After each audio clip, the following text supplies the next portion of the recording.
Excusez-moi. Merci. Voilà. Alors, bien. Voilà. Là, voilà. Bien. Venez un peu par là. Alors. Là. Hop, voilà. Voilà. Pour introduire le prochain échange, on nous a demandé de poser nos regards acérés sur les rapports entre professionnels habitants et réseaux dans les quartiers. Le titre étant très très clair, nous nous sommes donc penchés sur vos diagnostics et finalement, c'est pas si simple. Non. Alors, nous nous sommes dit...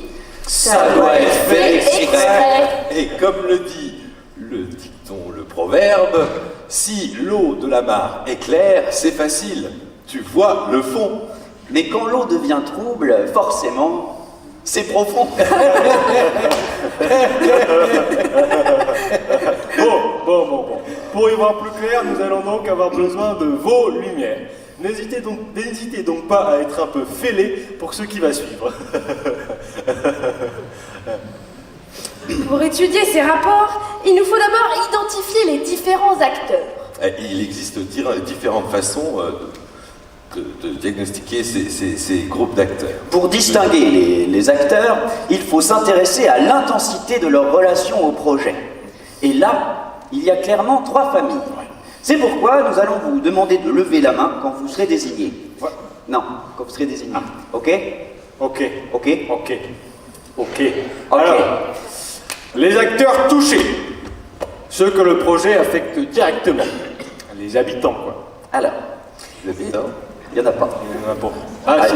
il y en a 2. 1, 2, 3, 4. 5, 6, ça... C'est mieux.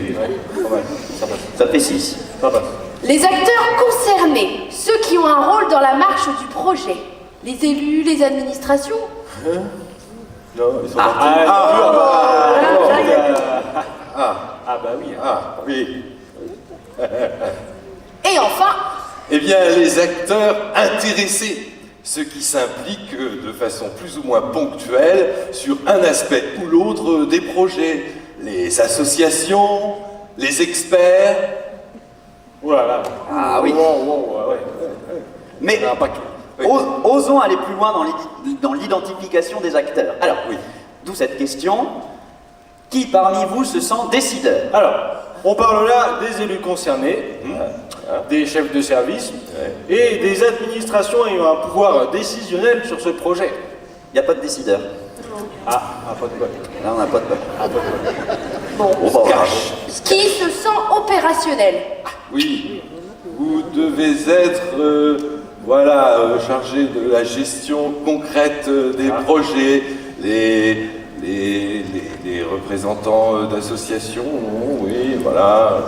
les collaborateurs d'administration impliqués dans les équipes de projet, les représentants des associations. Intéressés, c'était. Votre rôle est de mener à bien le projet en réalisant les objectifs fixés par ceux qui ne sont pas présents aujourd'hui, les décideurs. Voilà. Bien. Y a-t-il donc des représentants d'associations? Oui, alors les représentants. Alors, il faut préciser pour les représentants d'associations que ce sont souvent des interlocuteurs clés dans la gestion du projet de quartier. Pourquoi? Merci. Parce qu'ils proposent souvent et amènent des connaissances précieuses sur le contexte local, et ils proposent souvent un regard pointu et complémentaire sur le projet. Voilà. Et enfin, où sont dans cette assemblée les habitants? Les habitants, on a vu, il n'y en avait pas beaucoup. Voilà, il y a quelques-uns par là. Il y en a plus que Il y en tout à a l'heure. plus. Faut savoir. Il va peut-être y avoir un décideur un moment. Non, quelques habitants et beaucoup de décideurs. Pas beaucoup. Bien, eh bien tout le monde est là? Oui, mais je crois que nous nous sommes tous dévoilés. Ah oui, c'est vrai. Alors maintenant que nous nous sommes dévoilés, on va pouvoir passer au rapport entre les acteurs. Alors, pour parler des rapports, des interactions, je veux dire, il nous faut à nouveau faire 4 groupes. Bon, cette fois, nous ne vous demanderons pas de lever la main, mais essayez chacun de questionner votre positionnement. Ok, alors vous sentez-vous de la famille des partisans, c'est-à-dire ceux qui sont favorables au projet, toujours prêts à se mobiliser. Ou Vous pouvez lever la main, parce que là, il n'y a pas de partisans. Alors, C'est mal barré. Bon alors, Ouais. dans ce cas-là, êtes-vous plutôt de la famille des convaincus, favorables au projet, mais sans vous impliquer particulièrement. Voilà.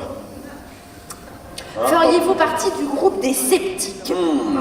abordant les sujets avec une certaine méfiance, même par méconnaissance des contextes. Ah, il y en a un là-bas. Bon, et puis, bon, j'espère qu'il n'y en a pas aujourd'hui, mais nous devons parler de la famille des opposants. Les opposants. Ceux qui mettent tout en œuvre pour que les projets ne marchent pas. Hein, les actions, ça ne marche pas. Non, il n'y en a pas. Il n'y en a pas, ils ne le diront pas de toute façon. Est-ce que tout le monde est là? Ouais. Non. Non. Ah, non. Il manque une catégorie importante, Ouais. les exclus. Les exclus. Ou Non, les non. indifférents, que l'on nomme souvent les invisibles. Bonjour.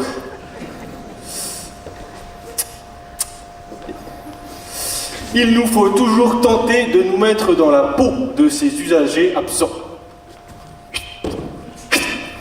Car c'est certainement le meilleur moyen de découvrir comment les motiver à s'impliquer. Ben, ça fait beaucoup de groupes tout ça. Hein. Ah oui. Ça doit pas être facile tous les jours de travailler ensemble, de se rencontrer, de se comprendre. Là, c'est encore pire. Mais on compte Sur vous. Et vous aussi, hein. Attention.